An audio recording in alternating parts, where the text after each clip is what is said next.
Hi guys, আমি দেবাশিস। আজকে চলে এলাম একটা নতুন ভিডিও নিয়ে। এখন রুম থেকে বেরিয়ে পড়লাম। আজকে মর্নিং ডিউটি পড়েছে, কারণ আজকে অনেক দিন পরে বাড়ি যাচ্ছি। লগভগ 15 দিন পরে বাড়ি যাচ্ছি। এবারে 15 দিন পরে বাড়ি যাচ্ছি কারণ আমি একটা লিভে গেছিলাম 5 দিনের জন্য, তাই জন্য আমার ওর সাথে ছুটিটাও মেকআপ করে দিয়েছিল আগের মাসে। নাহলে আমি প্রত্যেক সপ্তাহে যাই, তাই জন্য মেকআপ করে দিয়েছিল। তারপরে তো জানেন কলকাতায় যা পলিটিক্স চলে, একসাথে নিয়ে নিতে হবে, না হলে সেল ফেল পাবি না, না হলে লিফট পাবি না। প্রচুর হ্যাপা, এত হ্যাপাই কী করেছে কলকাতায় কাজ করছে আমি সেটা মাত্র আমিই জানি। তারপরে চলতে চলতে দেখলাম এখানে পূজা হচ্ছে, অনেকদিন পরে পূজা হচ্ছে দেখতে পেলাম। কারণ এত তাড়াতাড়ি আমরা বেরোই না, তাড়াতাড়ি বেরিয়ে পড়েছি। পুজো দেখে ঠাকুরকে গড় করে চলে এলাম আমার সামনের দিকে। বলে 4 চাকা কিনবো, 4 চাকা কিনবো। 4 চাকা কেনাটা কত খারাপ দেখো, সবসময় গাড়ি ওয়াশ করো, মোছো, এ করো।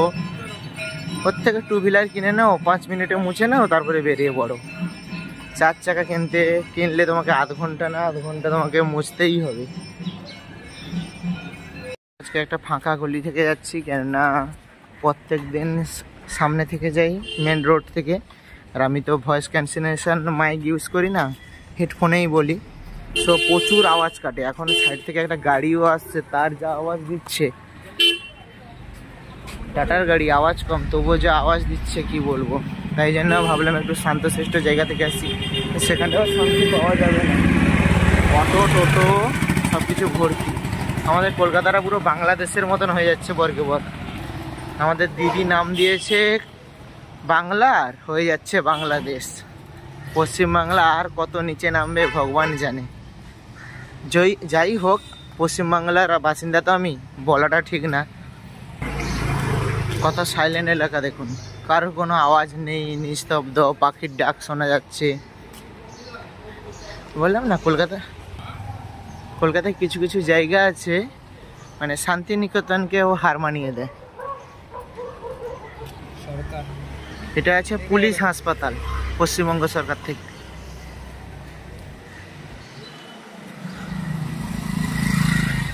এখানে দেখুন পুরানো দিনের রাজবাড়ি না, বাড়িগুলো পুরানো দিনের।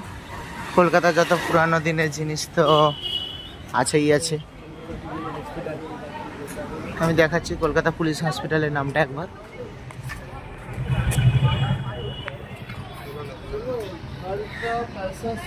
এখানেও ভিডিও ক্যামেরা করা নিষিদ্ধ, তবুও কি করব, তোমাদের দেখানোর জন্য করতেই হচ্ছে। লাইক সাবস্ক্রাইব পাবো কিনা জানি না, তবুও কি করবো, আশা নিয়ে তো করতে হয়। শপিং মলের নাম হচ্ছে হোম, মানে যত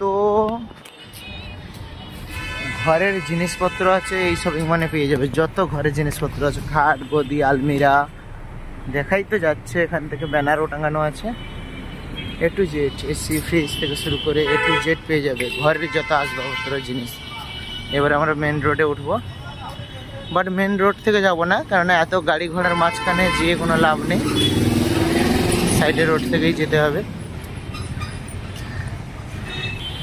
এই রাস্তাতে এসলাম, দেখো কতটা ছায়রা গাইস। উপরে শুধু গাছ আর নিচে ছায়রা। দাদুর ছাতা দেওয়াও লাগবে না, এতটাই ছায়রা। এবারে আমরা বেরিয়ে পড়বো পুরো কটকটে রোদে। বাঙালি কথায় কটকটে রোড, আই মিন প্রচুর যাকে রোদ। এই পাশে ক্যামার স্ট্রিটের রাস্তা চলে যাচ্ছে, আর এই পাশে পিজি হসপিটাল। বেরোবো, তাড়াতাড়ি বেরিয়ে যাই।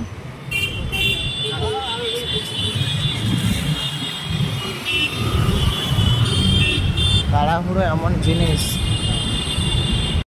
আবার একটা রোড টোপাতে হচ্ছে। ওরে বাবা, কি বড় বাস!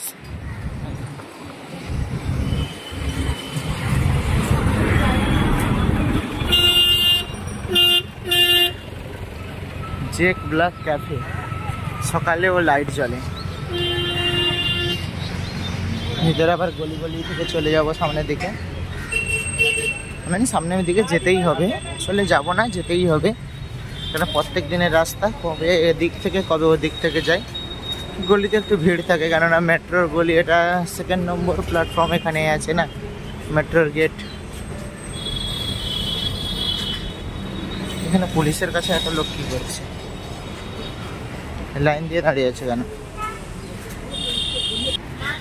ভিড়টা কাটিয়ে কোনো রকম বেরিয়ে এলাম, কেননা পুলিশ এখানে, কলকাতার পুলিশ একটু ইয়ে আছে, ধরলেই ভিডিও ডিলিট করে দেবে। কেননা ভিক্টোরিয়া যখন গেছিলাম ভিডিও অনেক ডিলিট করে দিয়েছে আমার, তাই জন্য অনেক ভিডিও ছাড়তে পারিনি।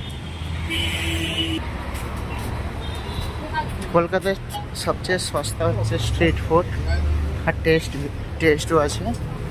স্ট্রিট ফুডের দোকানে যা ভিড় হয় অন্য কোথাও তো সেটা সেরকম ভিড় হয় না। আবার একটা ছোটোখাটো বেরোতে হচ্ছে।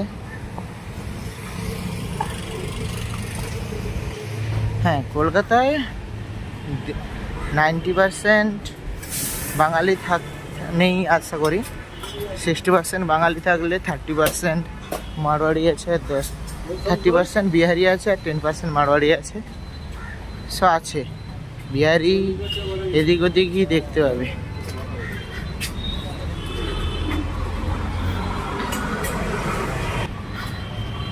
অলমোস্ট আমরা চলে এসেছি, সামনেই জুডিও আছে, জুডিওতে পেরিয়ে গেলেই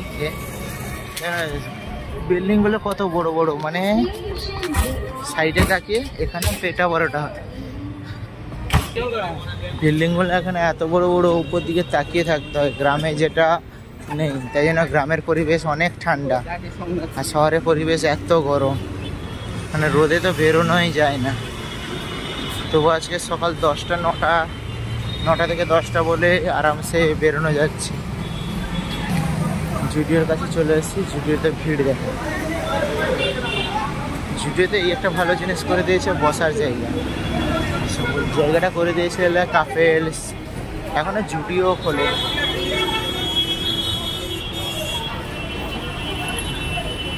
রবীন্দ্র সদনের 1 নম্বর গেটে চলে এলাম, কালকে যেখান থেকে রিচার্জ করেছিলাম, মানে যেখান থেকে ঢুকেছিলাম রিচার্জ করতে।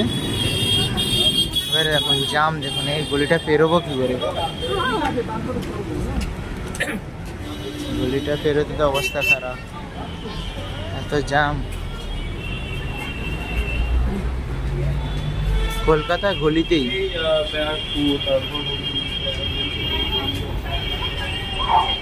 এটা এক সাইডের মেন ব্রাঞ্চ আছে। বেরিয়ে এলাম, এবারে এক সাইড মোড়ে সিগন্যাল পেরোতে হবে।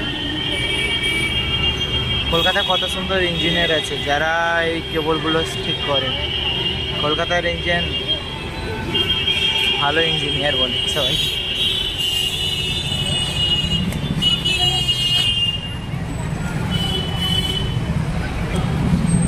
হলদিরামের পাশে আছে, ও পাশে বেরোতে হবে, আবার এখানে সিগনালে দাঁড়াতে হবে। কলকাতায় এখন সিভিকরাই সব, মেয়ে সিভিক, ছেলে সিভিক, পুলিশরা হাফ কাজ করছে। কারণ ট্রাফিক দেখুন, বাসের গায়ে গায়ে লেগে যাবে।